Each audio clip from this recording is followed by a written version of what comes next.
This is Jahkil Jackson here with legendary award-winning author and journalist, Young Scoop Jackson. Thank you for being a part of True Stars fundraiser, connecting young creators. No problem, man. Thanks for having me. I appreciate it, man. Yeah, it's great to have you. Yeah, good to see you too. You've been working for a variety of publications, including ESPN, Slam, XXL. Yeah. Yeah. Well, almost for 3 decades now. You only look like you're in your 20s. It's amazing.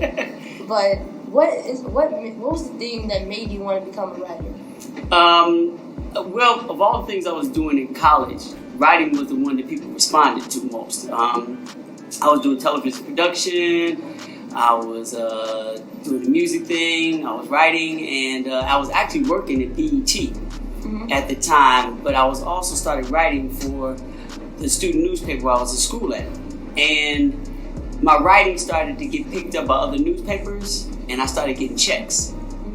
So I'm like, okay, I'm working for BET basically for free, but I'm getting checks for writing. So come on now, it's an easy decision. So I started to lean into writing, and when I really started leaning into writing and journalism, I'm one of those type of individuals that if I'm going to do this, I'm going to try to be the best ever doing it. Not that I'll ever get there, but that's my thing, is trying to get to that point. So I really kind of took a hard dive into journalism and tried to get the best out of myself, and I'm still trying to do that to this day. So your latest book, This Game is Not a Game, The Power, Protest, and Politics of American Sports. Mm-hmm. So is this your first sports book? Yes, it's actually my first sports book as a whole. I've been with ESPN now for a little over 15 years, and I've been writing about basketball probably for the last 25 years. And this is the first real dive I've taken into just doing something on sports. I've had other books that I've written, even did a sneaker book for Nike, but nothing really concentrating about sports until right now. And I figured after being at ESPN for 15 years and covering all sports that I had a solid background enough to put my voice out there about what I felt about the situation sports is in right now. So yeah. So it came out before the NBA players went into the bubble. Yeah. So how much of an impact would the last half of the NBA 2020 season would have had on your book if you could have added some things in? I probably would have added 2 more chapters. One specifically about the NBA and the WNBA and how they approached everything to come back, especially with all the social initiatives that they had in place, and the messages they wanted to get out there. So there will probably be a chapter on the NBA and WNBA on that, and I probably have another chapter on what all other sports that came back didn't do. Because it seemed like the WNBA and the NBA were out at the forefront as far as the movement was concerned, and everybody else was kind of just lagging behind if they did anything at all. So I probably got a real nice chapter on, giving big ups to the NBA and WNBA, and, throwing shade at everybody else that they didn't do. Yeah. Like, it was disappointing to see how football and that turned out, but I'm just proud that the NBA actually that's what we do as people. When things are on the line, historically, black folks, we step up. We step up and step out. And the thing that I want us to do from now on is start looking at other sports and looking at where their interests are.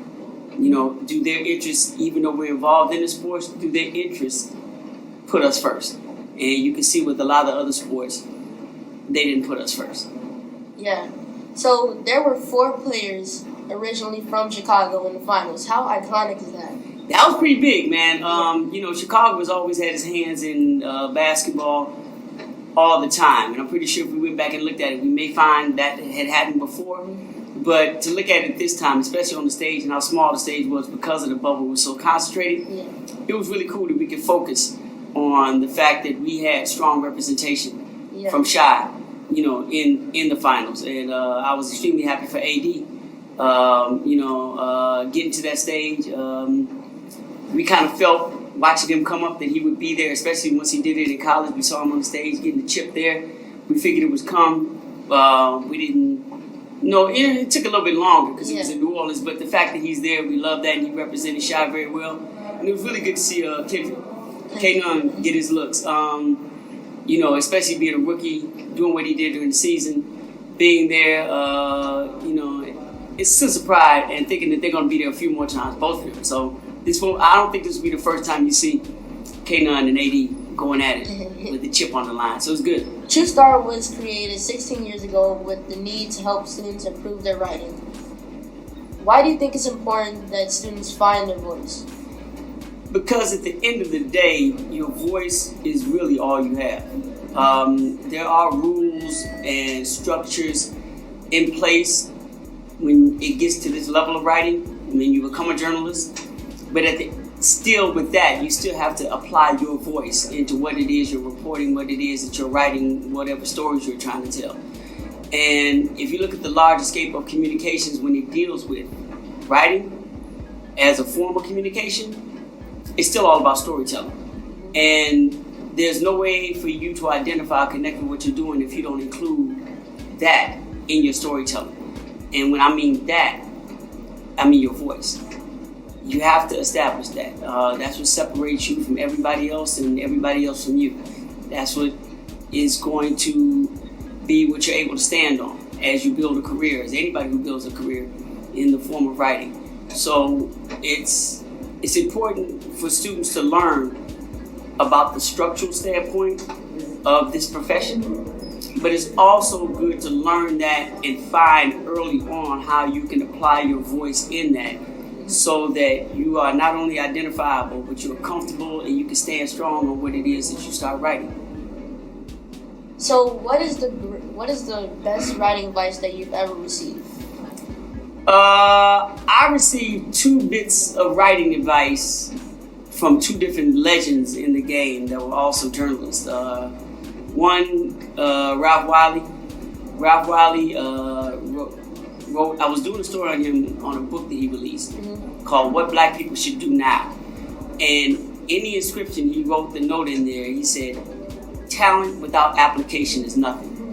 And I've always taken that to heart. Like, you can be the most talented person in the world, but if you don't put work behind it, if you don't apply anything to that talent, then it's going to amount to nothing. Yeah. So I've always tried to use that to tell myself that, well, I may have a little talent in writing. It's really about me outworking everybody that's going to determine how far I'm able to go with writing. It's all determined in the work. And the second bit of advice came from another great journalist by the name of Brian Burwell. And he gave me some advice later on. It was about maybe 5 or 6 years after I got that advice from Mr. Wiley. He told me, always put some of yourself in your writing. And when he meant that, he didn't necessarily mean my name, or my ideas, or, my opinions. He meant some of your soul. Some of just what you believe, some of who your character is, just some of you should always be in your writing. It goes to what we were talking about finding your voice. It's kind of what's going to distinguish you from everybody else.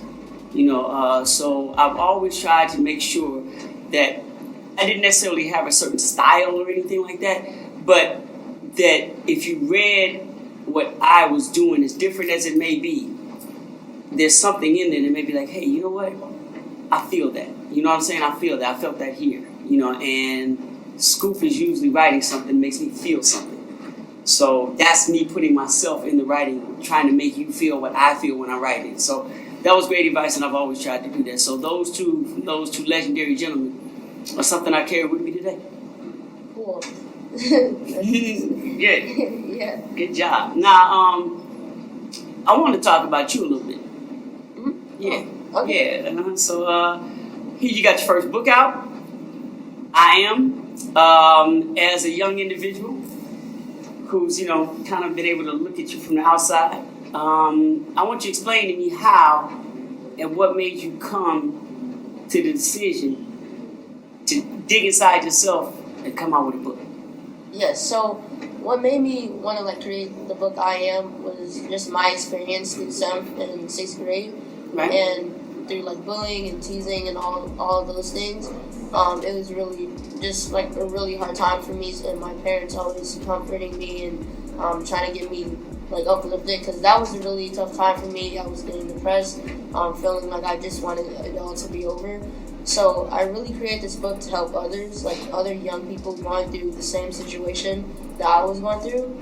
All about, and it was a perfect time to release it, Anti-Bullying Month, in honor of Anti-Bullying Month on October.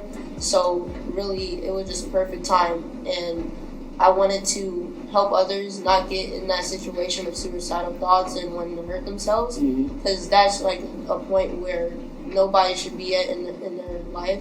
I just wanted to help young people.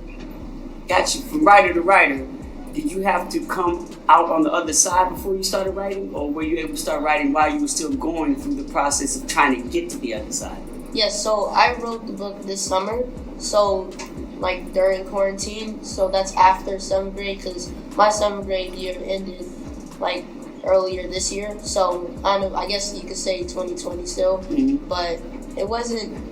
It was like during quarantine, so maybe close to the time of like all that was happening. But quarantine came right on time because I was like getting so like frustrated with myself and just everything that was going on. So I really needed that break, and that's when I had time to reconstruct myself and like think about my relationships, and that's when I had time to write a book because there was nothing else that I was doing in the house. So that's when I decided to do it. So I would say that it was in that like time period. What did you learn about yourself in the process of writing the book? I learned that I was getting smarter, because this year for my 8th grade, I can like see the development in myself and my schoolwork, like my writing, and I get so geeked because I feel like I'm doing such a good job because I have all A's right now. Okay. And I've never had all A's on my first semester, and last year was the first time I got all A's since like 3rd grade.